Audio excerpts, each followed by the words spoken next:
parce que li nga xam ne mooy constante mooy ñaari camp ñoo mus a am ci kaw suuf loolu du Sénégal kese de kaw suuf la mooy xizbullah ak xizbu shaytaan boo demee suratul mujaadala loolu la ñuy wax xizbullah ak xizbu shaytaan bépp kuréel boo xam ne li yàlla wàccee doomu aadama yi ci kaw suuf pour ñi bokk ko dund ci jàmm dund ci màndu dund ci justice dund ci dignité da nga jug pour spolier loolu xisbu seytaan nga bokk kuréelu seytaane nga bokk bépp kuréel boo xam ne li la tax a jug mooy nit ñi noot bi ñu leen noot nga tinki leen parce que loolu la benn saxaaba waxoon bi ñu demee di xeex benn buur si jamono yonent bi mu ne ji naa li nuxrija al ibada min ibadati al ibad ila ibadati rabbil ibad ñun liñ tax a jug islam mooy jëlee jaam ñi ci jaamu seen moromu jaam dem jaamu ki nga xam ne mooy seen borom donc la recherche de la souveraineté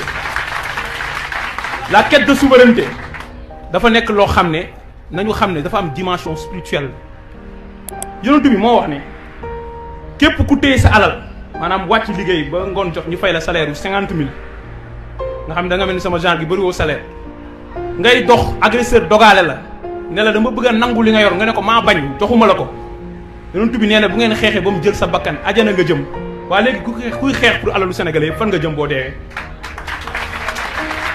li ma bëgg ndaw ñi xam mooy c'est-à-dire xeex bii ñu nekk ku ci dee perto bu la ko seen yaay wax bu leen ko seen papa wax bu leen ko seen xarit bi toog si bopp koñ bi di fubal di naan ataaya te xeexul wax il faut que loolu mu leer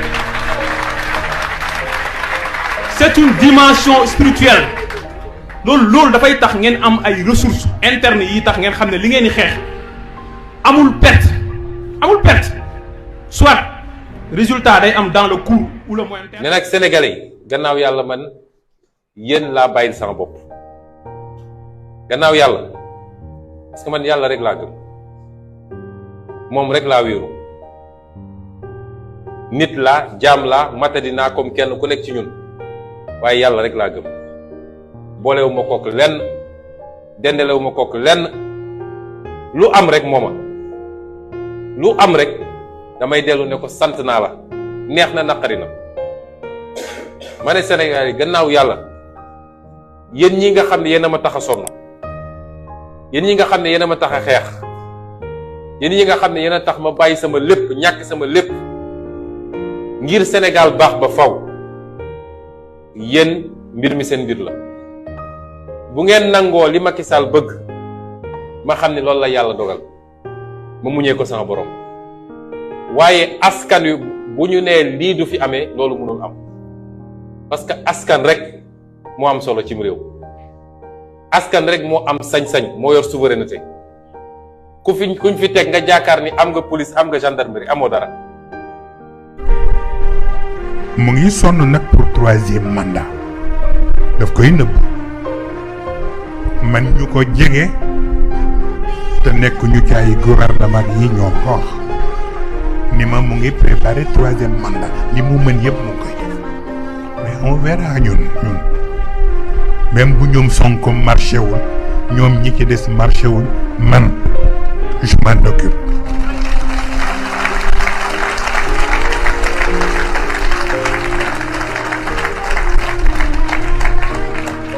parce que am na lu jaaduwul bu ñu demee ba bii jamono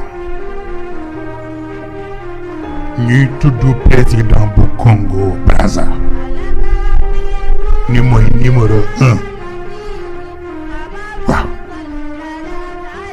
xoolal loolu mooy numéro 1 ci franc-maçonnerie ni président bu Gabon mooy numéro 2 sunu président ñun mooy numéro 3 ci franc-maçonnerie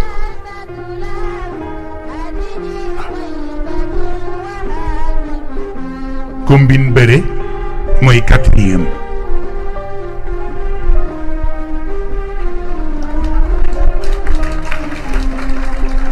fii nii xoolal loolu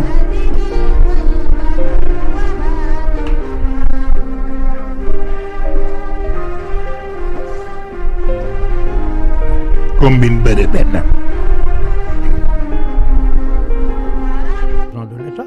procès, c'est toujours risqué quand même. Pardon? Un procès, c'est toujours risqué. Oui, le projet est toujours risqué en Afrique, mais vous savez, je suis aussi un vieil avocat habitué à des procès politiques. Et j'avais l'habitude de dire à mes clients, un procès politique ne se gagne pas devant les magistrats, mais il se gagne devant l'opinion. réew mi yéex yàgg dool ay élection koy defar dool wate dool wàcce kenn dool yéegal kenn yéex yàgg révolution rek ko koy defar amul leneen lu mun a defar Sénégal lu mooy révolution.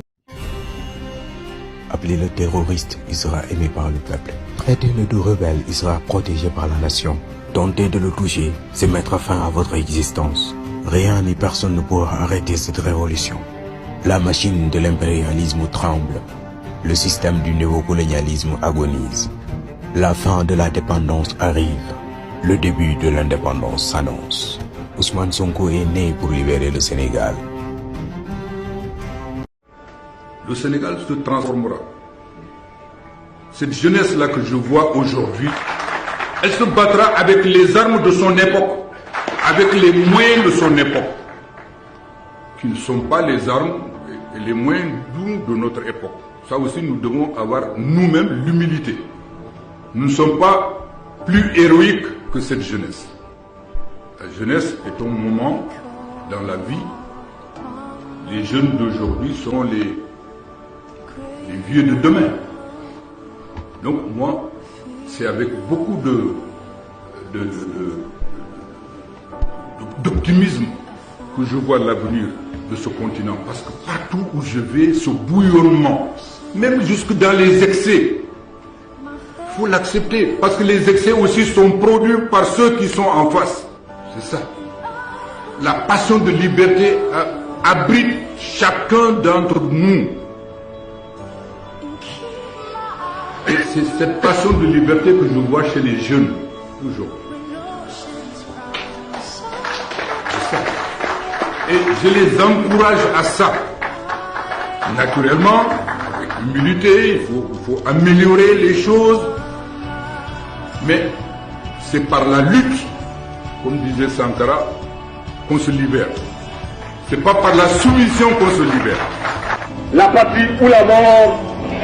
La patrie ou la mort. La patrie ou la mort. Merci camarade.